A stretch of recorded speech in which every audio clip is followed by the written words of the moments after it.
तो वहां पर जागीरदारों को समस्या आनी थी, तो वो समस्या आई। और फिर औरंगजेब अपने हठ धर्मिता के कारण दक्कन से हटा नहीं, अंत में वहीं पर उसका डेथ हुआ।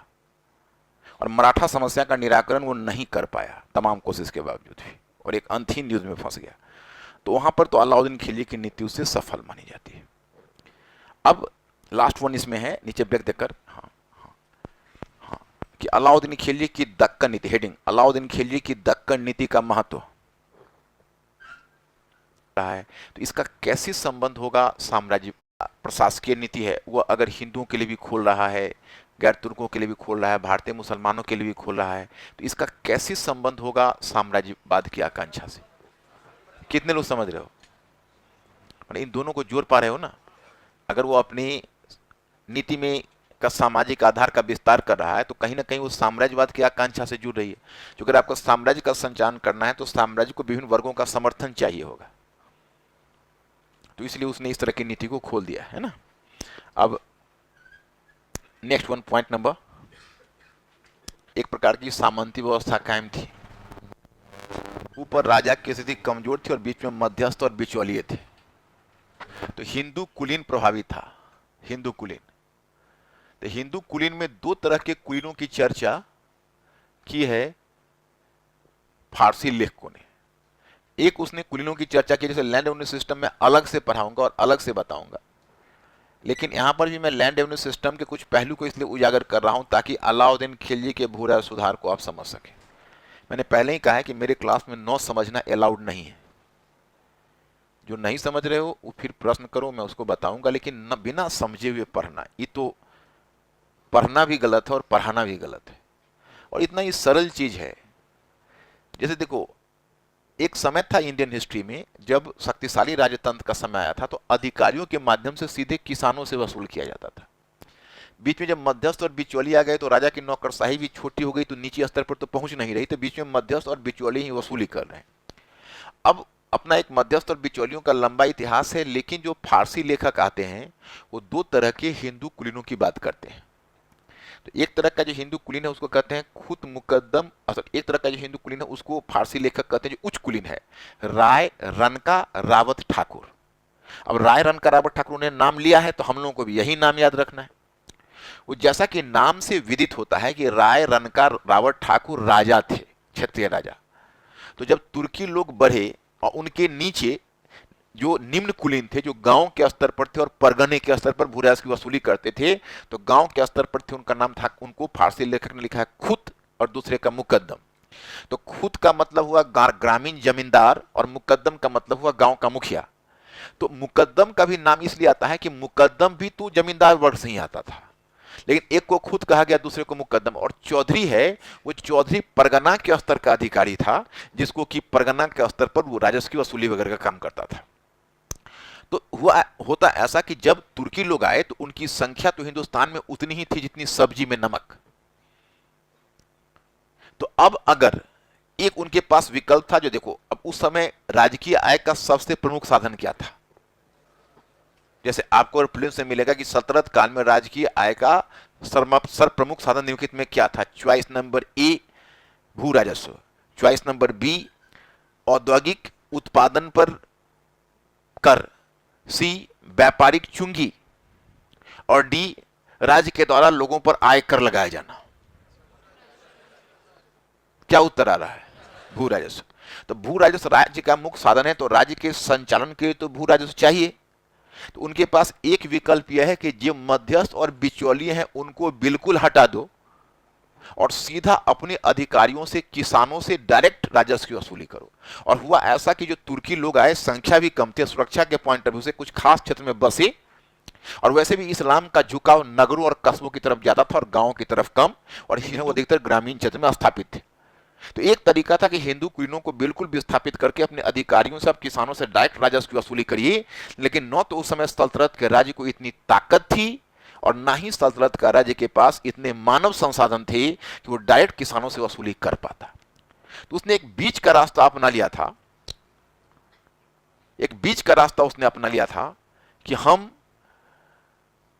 डायरेक्ट किसानों से वसूल नहीं करते हैं, बल्कि वही जहां उच्च कुलीन है मतलब कुछ क्षेत्र ऐसा थे जहां क्षत्रिय राजा को उन्होंने बने रहने दिया, और कुछ ऐसे थे जहां क्षत्रिय राजा को हटा दिया। तो जहां क्षत्रिय राजा बने हुआ तो राय रनका रावत ठाकुर है ही, जहां उनको हटा दिया गया वहां खुद मुकदम चौधरी है। तो उन्होंने क्या किया कि क्षत्रिय राजा के ऊपर या जो ग्रामीण कुलीन है उनके ऊपर दबाव बनाया और कहा कि एक खास रकम तुम हमें वार्षिक नजराना के रूप में दो। समझना पड़ेगा, तुम लोग मेंटली अलर्ट रहना, फिर इसके बाद पूछूंगा हाथ उठवाऊंगा। उनको कहा गया कि एक खास रकम तुम वार्षिक नजराना के रूप में देते रहना। तो राज्य डायरेक्ट किसानों से वसूल नहीं करता, बल्कि बीच मध्यस्थ और बिचौलियों से एक अंश प्राप्त करता। जो मध्यस्थ और बिचौलिए उसको एक खास रकम प्रति वर्ष देते, लेकिन राज्य को यह पता नहीं था कि कृषि उत्पादन कितना है, ग्रामीण क्षेत्र में रकबा कितना है जमीन की, और कितना प्रोडक्शन होता है, और कितने मध्यस्थ खा जाते हैं, और कितने हमारे पास मिलता है।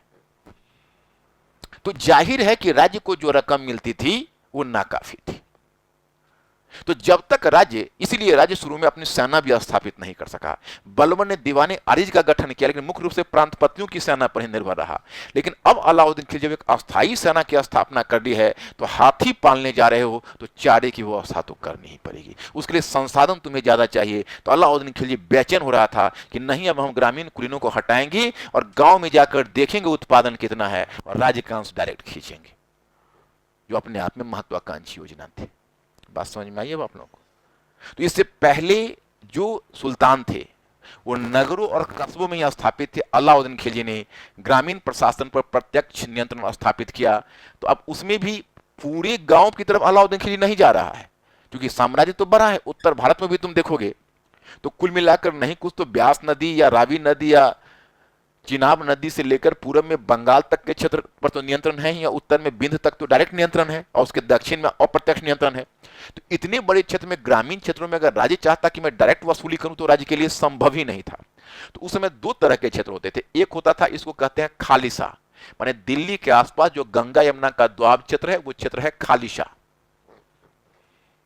और उससे बाहर का जो क्षेत्र है उसको उसने बड़े बड़े प्रांतीय एकता में विभाजित कर दिया, और बड़े बड़े प्रांतीय एकता में विभाजित करके अमीरों के बीच आवंटित कर दिया गया था। ये अमीर कहलाते थे मुक्ति। उस समय प्रांतीय प्रशासन का कोई सम्यक ढांचा नहीं था, बल्कि एकता ही प्रांतीय प्रशासन का विकल्प था।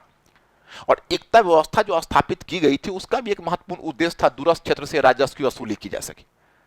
क्योंकि आप समझ सकते हो कि उस समय एक बड़े क्षेत्र में राय रनका रावत ठाकुर फैले हुए थे, और खुद मुकदम चौधरी। अगर केंद्रीय सेना या केंद्रीय सरकार चाहता कि हम मुल्तान से लेकर लखनऊ तक डायरेक्ट हम राजस्व की वसूली करते रहे खुद से, तो पागल हो जाता। कभी इस क्षेत्र से राजस्व का कोई सम्यक ढांचा नहीं था विभाजित करके, और उससे बाहर का जो क्षेत्र है उसको उसने बड़े बड़े प्रांतीय एकता में विभाजित कर दिया, और बड़े बड़े प्रांतीय एकता में विभाजित करके अमीरों के बीच आवंटित कर दिया गया था। ये अमीर कहलाते थे मुक्ति।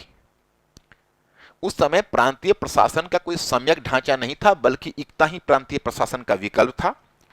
और एकता व्यवस्था जो स्थापित की गई थी उसका भी एक महत्वपूर्ण उद्देश्य था, दूरस्थ क्षेत्र से राजस्व की वसूली की जा सके।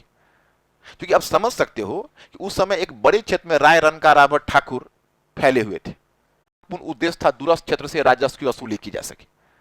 क्योंकि आप समझ सकते हो कि उस समय एक बड़े क्षेत्र में राय रनका रावत ठाकुर फैले हुए थे, और खुद मुकदम चौधरी। अगर केंद्रीय सेना या केंद्रीय सरकार चाहता कि हम मुल्तान से लेकर लखनऊ तक डायरेक्ट हम राजस्व की वसूली करते रहे खुद से, तो पागल हो जाता। कभी इधर दौड़ता तो इधर विद्रोह होता, कभी उधर दौड़ता उधर विद्रोह होता, और प्यार से तो देते नहीं थे, उन पर दबाव डालना पड़ता था।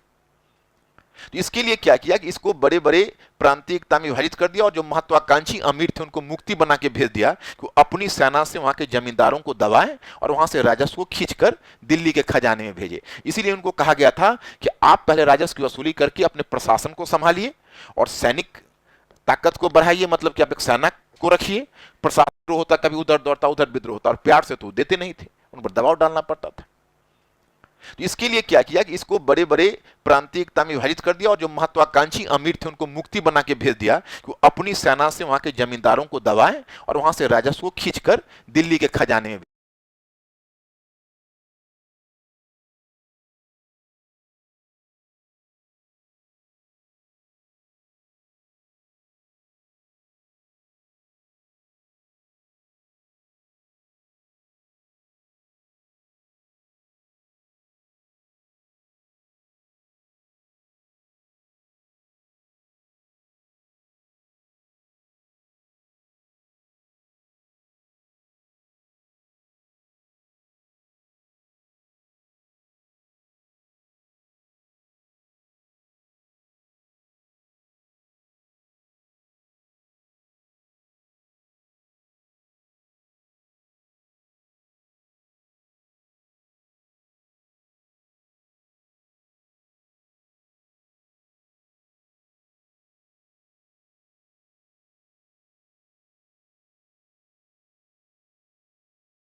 इसीलिए उनको कहा गया था कि आप पहले राजस्व की वसूली करके अपने प्रशासन को संभालिए और सैनिक ताकत को बढ़ाइए, मतलब कि आप एक सेना को रखिए, प्रशासन का खर्च वहन करिए और जितनी फवाजिल रकम है वो केंद्रीय खजाने में भेजिए। उसी में समस्या आ जाती थी कि मतलब तार से गिरा तो मतलब आकाश से गिरा तो खजूर पर अटका। अब सवाल ये उठता है कि आप अगर किसी तरह से हिंदू कुलीनों से रकम खींचने में कामयाब होते हैं तो मुक्ति से रकम खींचना मुश्किल हो जाता है। मुक्ति कहता है बच कहां रहा है,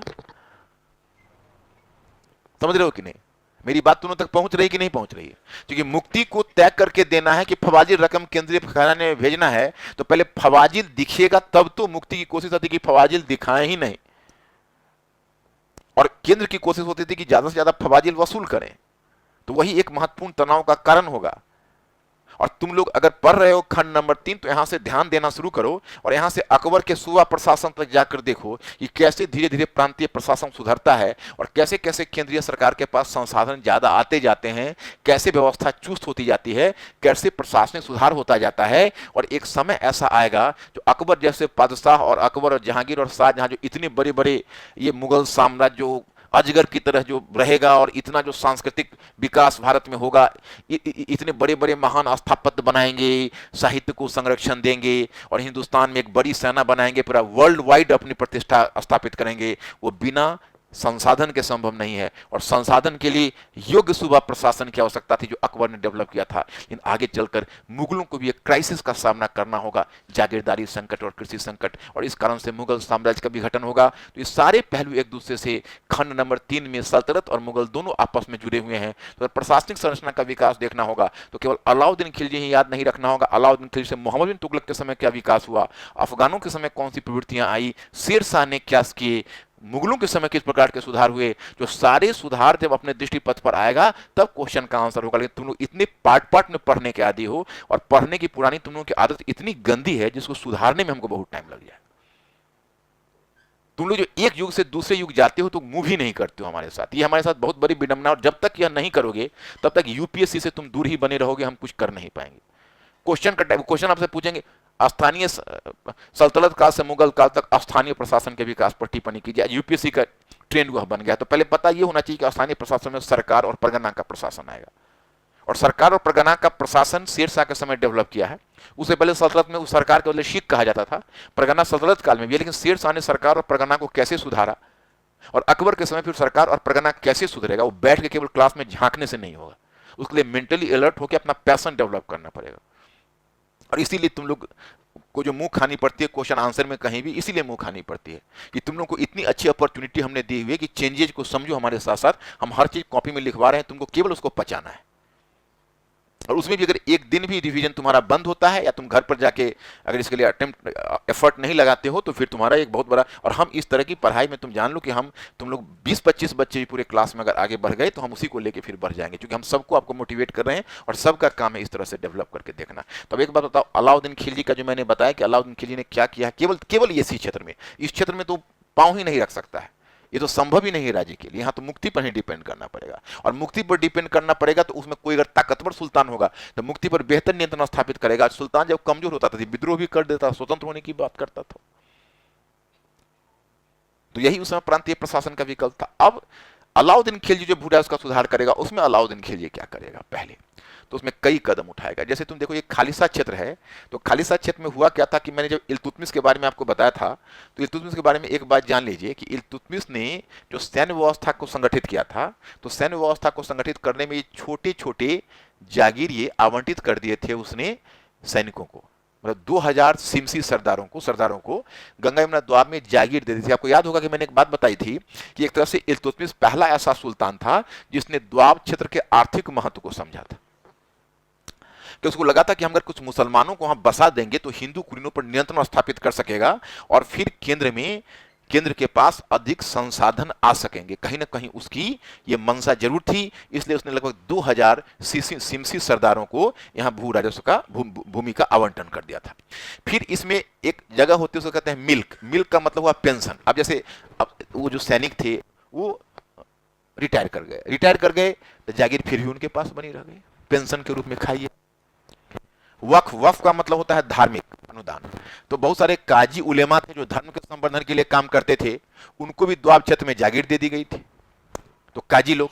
और फिर काजी के अतिरिक्त तो मिल्क, वक्फ और इनाम, इनाम का मतलब है जो कोई विशेष राज्य को सेवा प्रदान करता था उसको इनाम में भूमि दे दी जाती थी। तो मिल्क, वक्फ और इनाम 3 प्रकार की भूमि थी, और ये तीनों भूमि ने इतना ज्यादा हिस्सा इसमें ले लिया था कि खालिसा क्षेत्र में भी अच्छा खासा लैंड एक मिल्क, वक्फ और इनाम में जा रहा था। जब इल्तुतमिश के बाद बलबन आया था तो बलबन को यह बात अखर रही थी कि जब वो सैनिक सेवा नहीं कर रहे तो उस सैनिकों की भूमि ले लेनी चाहिए। तो बलबन ने जब यह प्रयास किया तो बलबन का एक उसमें दिल्ली का कोतवाल हुआ करता था, फखरुद्दीन, मैंने नाम बताया था, और बलबन का व्यक्तिगत मित्र भी था। आप लोग बिल्कुल कबूल नहीं करो, लेकिन फखरुद्दीन के दामाद निजामुद्दीन के बारे में मैंने बताया था कि निजामुद्दीन क्याकुबाद के समय दिल्ली का प्रशासन जो डीजी था, मैंने कहा था कि कहने के लिए कोतवाल थे लेकिन डायरेक्टर जनरल ऑफ पुलिस आज की तरह मान लो। तो वो उस समय सुल्तान के करीब भी रहता था, जैसे अलाउद्दीन खिलजी के करीब था अलाउल मुल्क, उसको अलाउल मुल्क बोलते थे। तो ये जो मिल्क, वक्फ और इनाम का जो लैंड था, वो लैंड को पहले पहले मिल्क जो वो सैनिक जो अब रिटायर हो चुके थे फिर भी उस जागीर का उपभोग कर रहे थे, तो बलबन ने पहले चाहा कि वो जागीर हम ले लें वापस। तो इस पर अलाउद्दीन खिलजी ने, सॉरी, इस पर कोतवाल जो दिल्ली का था फखरुद्दीन, वो उसका व्यक्तिगत मित्र था, कहा कि नहीं ऐसा अनर्थ मत कीजिए, अरे कभी उसने राज्य की सेवा की है, आज भले ही रिटायर कर गए, उनको रहने दीजिए। तो बलबन शांत हो। अलाउद्दीन खिलजी ने एक झटके में मिल्क, वक्फ और इनाम की भूमि को समाप्त करके उसको खालिसा में दोबारा तब्दील कर लिया। माने ये सब जो छोटे छोटे टुकड़े थे उसको हटाया, उसके उपभोक्ता को कहा कि अब जाइए, इसमें आपको नहीं मिलेगा, अब राज्य की भूमि हुई, तो इस सीधे राज्य की आमदनी उससे बढ़ गई। ये बात समझ में आ रही है? बात समझा? मिल्क, वक्फ और इनाम को जब वो खालिसा भूमि में तब्दील कर लिया, खालिसा भूमि का मतलब होता है वह भूमि जिसकी आमदनी सीधे राज्य के पास पहुंचती है, उसको कहते हैं खालिसा भूमि। तो उसने मिल्क, वक्फ और इनाम की भूमि को कहीं ना कहीं खालिसा भूमि में तब्दील कर लिया। तो एक काम तो उसने कर दिया। दूसरा, बीच में 2 तरह के, इसको हम करते हुए आगे बढ़ते हैं। लिखो तो नीचे ब्रेक देकर पैराग्राफ चेंज करके लिखिएगा। हाँ हाँ हाँ। अलाउद्दीन खिलजी के भूरा सुधार के उद्देश्य, हाँ चाहे भूरा सुधार के उद्देश्य कर दो, भूरा सुधार के उद्देश्य तो हमें रोकना पड़ेगा। तो दूसरा वाला जो लक्ष्य था वो जांच कमेटी की रिपोर्ट से प्रभावित थी। लेकिन तुम गौर करोगे आगे जब शेरशाह, अलाउद्दीन खिलजी और शेरशाह की पद्धति की तुलना होगी कि शेरशाह की पद्धति का लक्ष्य कहीं ना कहीं किसानों की सुरक्षा भी होगी और कहीं ना कहीं कृषि का विकास करना भी होगा, लेकिन अलाउद्दीन खिलजी की पद्धति में किसान कहीं नहीं है। यही चीज शेरशाह की पद्धति को प्रगतिशील बनाएगी और यही चीज अलाउद्दीन खिलजी की पद्धति को पीछे किया हुआ है। और यह तुमको आगे देखोगे 1995 में यूपीएससी में अलाउद्दीन खिलजी की पद्धति और शेरशाह की पद्धति दोनों के बीच तुलना पूछी थी। आगे मैं भी तुलना वाला क्वेश्चन कराऊंगा और इस बात के लिए तुम तैयार हो जाओ। तो लक्ष्य तो तुम्हारा स्पष्ट हो गया। अब पैराग्राफ चेंज करिए और लिखिए हेडिंग, हाँ लिखिएगा, कृषि सुधार के लिए उठाए गए, हाँ भूमि, हाँ कृषि सुधार, हाँ बुरा सुधार, एक मिनट, हाँ लिखिएगा, हाँ कृषि सुधार नहीं, बुरा सुधार के लिए उठाए गए कदम, बुरा सुधार के लिए उठाए गए कदम, बुरा सुधार के लिए उठाए गए कदम, कदम,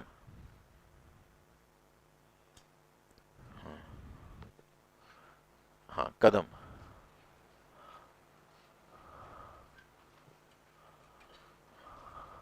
हाँ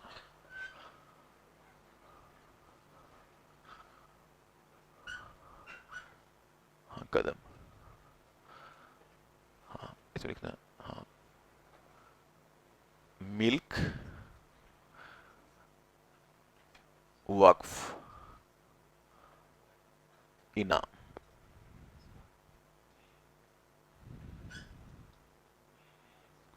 इक्ता, इक्ता। ये मैंने इसलिए दे दिया कि आपको दिमाग में इमेज बन जाए। पॉइंट फर्स्ट उठाएगा कदम, दे देकर पॉइंट फर्स्ट लिखिए, हाँ हाँ, कि उसने उसने उसने खालिसा क्षेत्र में, उसने खालिसा क्षेत्र में मिल्क, ऊपर देख लो मिल्क, ब्रैकेट में केवल लिख लेना पेंशन, पेंशन, पेंशन, पेंशन, फिर कॉमा दो, वक्फ, वक्फ को फिर ब्रैकेट में डालो धार्मिक अनुदान, धार्मिक अनुदान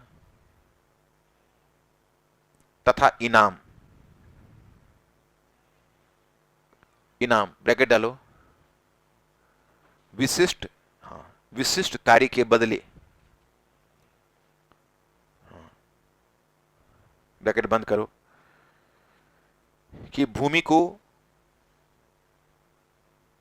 को राजकीय भूमि में परिवर्तित कर लिया, राजकीय भूमि में परिवर्तित कर लिया, जिस कारण खालिसा क्षेत्र की आमदनी बढ़ गई, जिस कारण खालिसा क्षेत्र की आमदनी बढ़ गई,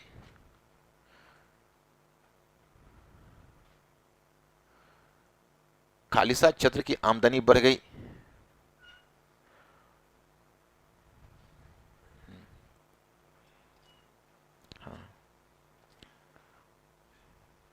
बढ़ गई। जल्दी डायग्राम बनाओ फटाफट, ऊपर वाला बनाओ।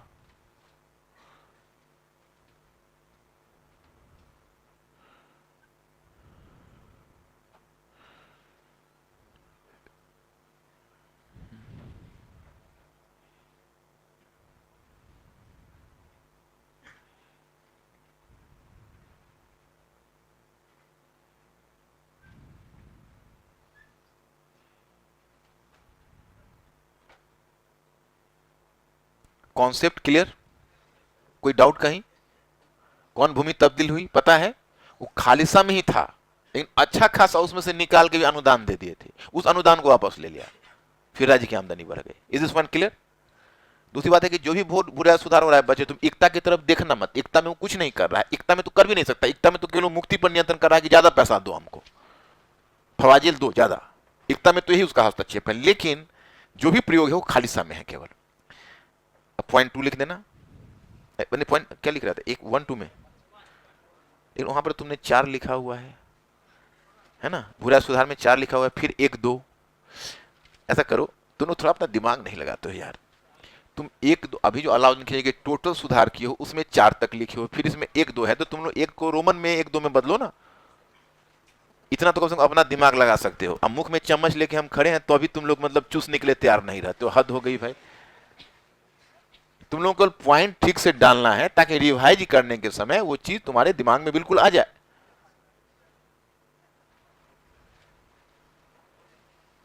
हो गया? तो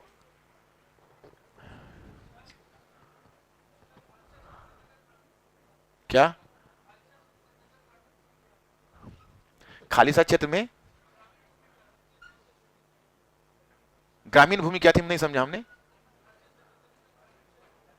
एक मिनट शांत प्लीज। हाँ, खालिसा क्षेत्र में ग्रामीण मतलब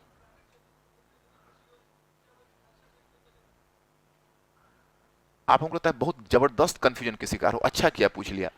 खालिसा क्षेत्र का मतलब उसका नाम खालिसा क्षेत्र है, लेकिन खालिसा क्षेत्र तो उसमें उसी तरह से गांव तो आएंगे ही ना। खालिसा का मतलब द्वाब क्षेत्र, तो द्वाब जैसा है वैसा ही रहेगा, उसका कैटेगोराइजेशन खालिसा क्षेत्र होगा। नहीं, अभी भी आप सेटिस्फाइड नहीं हो, पहले पहले क्लियर करो, एश्योर करो कि तुम क्लियर हो। तुम्हारा प्रॉब्लम क्या है, फिर ठीक से क्लियर करो एकदम अक्षर सा।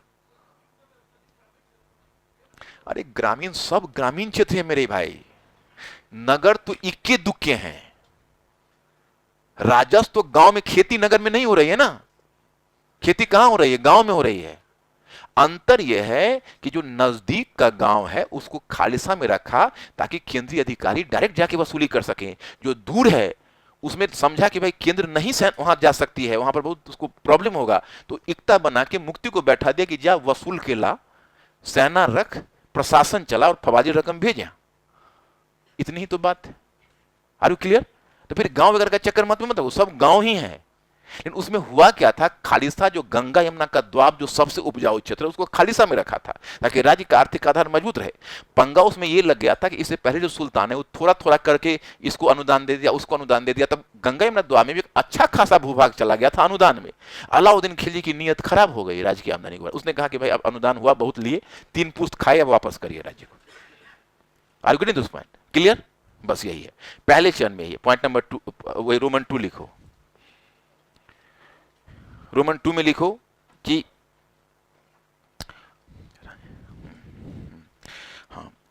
देखिए उसका मुखिया का एक स्टेटस है,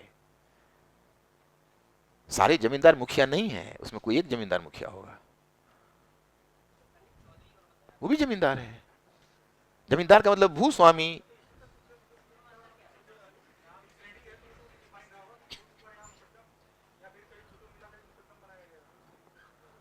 ज्यादा मीनिंग निकालने की कोशिश मत करो, उलझ जाओगे। आपको मैं बहुत सुलझा के दे रहा हूं, इतना सुलझा के दे रहा हूं कि उलझने में आपको बड़ी मेहनत करनी पड़ेगी आगे। मैं आपको बता रहा हूं कि जमींदारों में ही किसी जमींदार को मुकद्दम का स्टेटस मिल गया, उसका अधिकतर मुकद्दम का बेटा ही मुकद्दम बन जाता था। तो एक फैमिली खास है जो मुकद्दम फैमिली के नाम से जाना गया। जमींदारों में भी ज्यादा इज्जतदार जमींदार हो गया। और जमींदार का मतलब होता है जिसके पास बहुत अधिक भूमि हो। तो खुद है जो भूमिधारी वर्ग से है, मुकद्दम भी भूमिधारी वर्ग से है, परंतु उसको गांव के मुखिया का दर्जा भी मिल गया। बस इतना ही तुम याद रखो, इससे ज्यादा उसमें अब बौद्धिक जुगाली मत करो, है ना। मेरी बात समझ में आ गई? हाँ,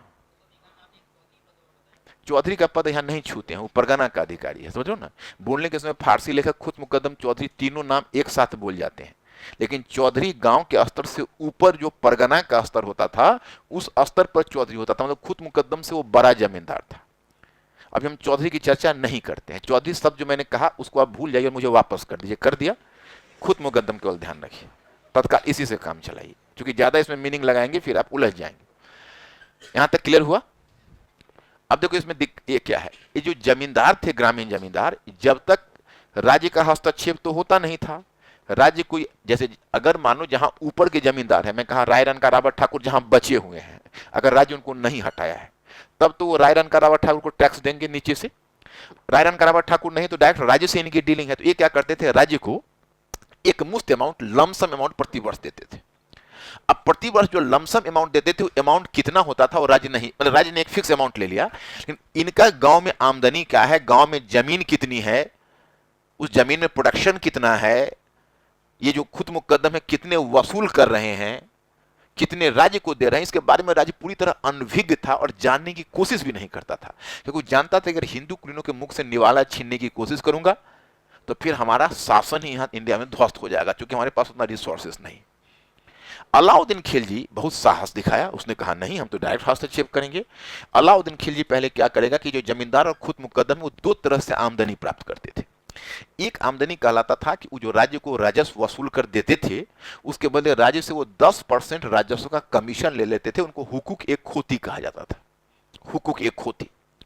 और फिर वो क्या करते थे, उतना हुकूक एक खोती को राज्य ने मान्यता दी हुई थी और वो वैध कर था, जो वैध हिस्सा था जो राज्य से लेते थे।